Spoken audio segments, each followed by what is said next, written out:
Hi viewers, this is Keerthana from Politicos. గత కొద్ది రోజులుగా మనం చూసుకుంటే రోడ్డు విస్తీర్ణల పనుల కోసం ఎంతో మంది పెద్ద పెద్ద లీడర్స్ ని సైతం వదలట్లేదు అనే చెప్పొచ్చు ప్రభుత్వం.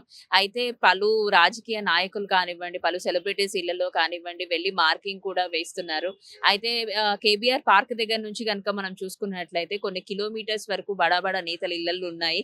అయితే అందులో సీనియర్ నటుడైనటువంటి బాలకృష్ణ, అలాగే సీనియర్ కాంగ్రెస్ నేత అయినటువంటి జానారెడ్డి వీళ్ళ ఇల్లులు కూడా ఇక్కడ ఉన్నాయి. అయితే వాళ్ళ ఇళ్లలో కూడా ఎలాగైనా వారిని ఒప్పించి ఈ రోడ్ల విస్తరణ పనుల కోసం భూములు సేకరించాలని చెప్పి ఇటు ప్రభుత్వం కూడా ఆదేశించడం జరిగింది. మరి ఎప్పటి వరకు దాన్ని ఫలితాలు వస్తాయన్నది గత కొంతకాలం తర్వాత తెలిసే ఛాన్సెస్ అయితే ఉన్నాయి. అయితే ప్రస్తుతం మనం ఇప్పుడు జానారెడ్డి ఇల్లు కూడా చూసాం. ఇందాక అక్కడ మార్కింగ్ కూడా కోట్ చేసి ఉంది. ఆ తర్వాత ఇప్పుడు మనం బాలకృష్ణ గారి ఇంటికి వచ్చాము. ఇక్కడ జూబ్లీ హిల్స్ చెక్ పోస్ట్ నుంచి గనుక మనం స్ట్రెయిట్ గా వస్తే ఈ దారి అంతా కూడా చాలా కాస్త బెరుగ్గా చిన్నగా ఉంటుంది. అంటే బాగా ఇరుగ్గా కనిపిస్తుంది. ఇటు టూ సైడ్స్ రోడ్స్ చూసుకుంటే పలు వాహనాలు ఇటు నుంచి వెళ్తూ ఉంటాయి. సో ట్రాఫిక్ కి కూడా చాలా ఇబ్బందిగా ఉంటుంది. ఇన్ కేస్ ఆ ట్రాఫిక్ క్లియర్ అయ్యే ఛాన్సెస్ కనుక ఇంకా మెరుగుపరగాలంటే రోడ్డు విస్తీరణ చేయాల్సిందే తప్పకుండా.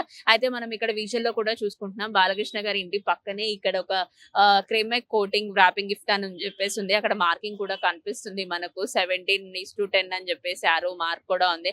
అయితే విజువల్స్ లో మనం చూసుకున్నట్టు దాని పక్కనే ఇక్కడ పెట్రోల్ బంక్ కూడా ఉంది. ఆ పెట్రోల్ బంక్ ని కూడా చాలా రోజులుగా అసలు యూజ్ చేయట్లేదు అని చెప్పి తెలుస్తుంది.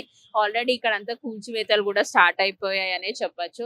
అంటే బాలకృష్ణ గారి ఇళ్ళని మాత్రమే కాకుండా ఇంకెక్కడెక్కడ ఇటువంటివి ఉన్నాయి అని చెప్పి చూసుకుంటే మనం ఇందాక కాంగ్రెస్ సీనియర్ నేత అయినటువంటి జానారెడ్డి ఇంటి దగ్గర కూడా మనం చూసుకున్నాం. ఆయనది వచ్చేసి ఒక 700 గజాల వరకు కూడా తీసుకోవాలి అని చెప్పేసి అనుకుంటున్నారు.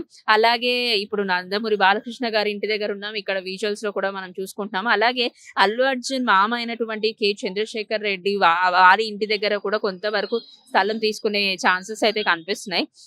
అయితే జూబ్లీ హిల్స్ అగ్రసేన్ కూడలి నుంచి చెక్ పోస్ట్ వరకు కేబీఆర్ పార్క్ హద్దు పొడవునా 2 రోడ్డు విస్తీర్ణలు ఉన్నాయి. అయితే అక్కడ కూడా 6 కూడల అభివృద్ధి పనులతో ఈ పరిస్థితి నెలకొందనే చెప్పొచ్చు. అయితే ఏది ఏమైనప్పటికీ పనులు ముందుకు తీసుకెళ్లడంపై రాష్ట్ర ప్రభుత్వం కూడా చాలా పట్టుదలగా ఉందని చెప్పి తెలుస్తుంది. అయితే బాధితులు ఎవరైతే ఉన్నారో వాళ్ళందరికీ కూడా నచ్చజెప్పి భూసేకరణకు ఒప్పిస్తుందని అధికారులు కూడా ఒక పక్క చెప్పడం జరుగుతుంది. అయితే కేబీఆర్ పార్క్ జాతీయ ఒక ఉద్యానవనం అని చెప్పొచ్చు. స్టార్టింగ్ మార్నింగ్ నుంచి ఎండ్ ఈవినింగ్ వరకు కూడా ఎంతో మంది అక్కడికి వెళ్ళి వాకింగ్స్ చేస్తూ ఉంటారు, వర్కౌట్స్ చేస్తూ ఉంటారు. ఆ పార్క్ పిల్లలకు కూడా చాలా ఇష్టం. అక్కడే ఆడుకుంటూ ఉంటారు. వీకెండ్స్ వస్తే ఫ్యామిలీ అందరు కలిసి అక్కడికి వెళ్ళి ఎంజాయ్ చేస్తూ ఉంటారు. అలాంటి హద్దు పొడవున కొంత భూమిని ఎకో సెన్సిటివ్ జోన్ అని కూడా ఉంటుంది అక్కడ. అయితే అప్పటి బీఆర్ఎస్ పార్టీ ఎవరైతే ఉన్నారో ఎస్ఆర్డిపి పేరుతో 2016లో కేబీఆర్ పార్క్ చుట్టూ కూడా పై వంతులు నిర్మించేందుకు ప్రయత్నించారు. అయితే ఆ పైన ఉన్న వంతులు ఏవైతే ఉన్నాయో పిల్లలు ఎకో సెన్సిటివ్ జోన్లో నిర్మిస్తున్నారంటూ అప్పటి పర్యావరణ వేత్తలు కూడా చెప్పడం జరిగింది.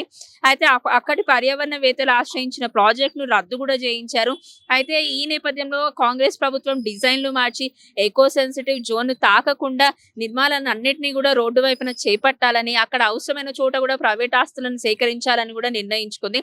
అయితే బసవతారకం క్యాన్సర్ ఆసుపత్రి ఏదైతే ఉందో అక్కడ నుంచి మనం చూసుకుంటే Film Nagar, Jubilee Hills road number 45 check post ఇవన్నీ కూడా కేబీఆర్ ప్రధాన గేట్ కూడల్లో 1200 కోట్లతో 7 ఉక్కు వంతెనలు అండ్ 6 అండర్ పాస్లు నిర్మించే పనిలో కూడా వేగం పెంచిందనే చెప్పొచ్చు.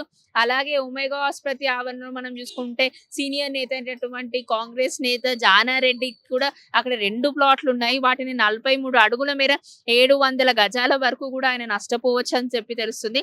అండ్ సినీ నటుడు అయినటువంటి బాలకృష్ణ ఇల్లు వచ్చేసి రోడ్ నెంబర్ 45లో కనిపిస్తుంది. 92 కూడలి వద్ద ఉండడంతో 2 వైపులా కూడా భూసేకరణ చేపట్టాల్సి ఉందని చెప్పి దాదాపు సగం వరకు భూమి నష్టపోతారని చెప్పి అంచనా వేస్తున్నారు. ఇటు బంజారా హిల్స్ నుంచి జూబ్లీ హిల్స్ చెక్ పోస్ట్ వరకు రోడ్డు విస్తీర్ణ కోసం ప్రాజెక్టు వ్యయం మొత్తం కూడా 150 కోట్లు అండ్ రోడ్డు పొడవున 6.5 మీటర్ల వరకు కూడా గుర్తించారు. అయితే గుర్తించిన నిర్మాణాలు ఏవైతే ఉన్నాయో అది 306 వరకు తెలుస్తుంది. అండ్ సర్వే పూర్తయిందని చెప్పి కూడా తెలుస్తుంది. ఈ సర్వే పూర్తి కావడం వల్ల కూడా మొత్తం 86 అంటే 86 వరకు కూడా ఉందని చెప్పి తెలుస్తుంది. సో జూబ్లీ చెక్ పోస్ట్ కానివ్వండి, కేబీఆర్ పార్క్ కానివ్వండి, ఇటువైపుగా వచ్చే జానారెడ్డి ఇల్లు కానివ్వండి, బాలకృష్ణ గారి ఇల్లు కానివ్వండి, ఇవన్నిటికీ కూడా మార్కింగ్స్ వేశారు. సో ఎప్పటికల్లా ఇక్కడ స్పేస్ ఏదైతే కావాల్సి వస్తుందో రోడ్డు విస్తీర్ణకు ఎప్పుడైతే ఇవన్నీ కూలగొడతారో రానున్న కాలంలో కూడా తెలియాల్సి ఉంది. ప్రస్తుతం అయితే బాలకృష్ణ గారి ఇంటి పక్కన ఉన్న పెట్రోల్ పంప్ ఏదైతే ఉందో అక్కడంతా కూడా ఖాళీ అయిపోతుంది. మనం విజువల్స్ లో కూడా చూసుకున్నాము. సో వీటి వల్ల ఎవరైతే ఓనర్స్ ఉన్నారో వాళ్ళు కూడా నష్టపోతారు కాబట్టి బుజ్జగించే ప్రయత్నంలో ఉంది కేంద్ర ప్రభుత్వం కూడా అని చెప్పి తెలుస్తుంది. మరి ఎంతవరకు అధికారులు వచ్చి వీటితో మాట్లాడించి బుజ్జగించి వాళ్ళని ఒప్పించి వాళ్ళ ల్యాండ్ తీసుకుంటుందా అనేది రానున్న కాలంలో తెలియాల్సి ఉంది. సో ఇది ఇప్పటివరకు నా అప్డేట్. వీడియో జర్నలిస్ట్ జైతో Keerthana politicos reporting from Hyderabad. Please subscribe to the channel and download the Politicos app from the links in the description.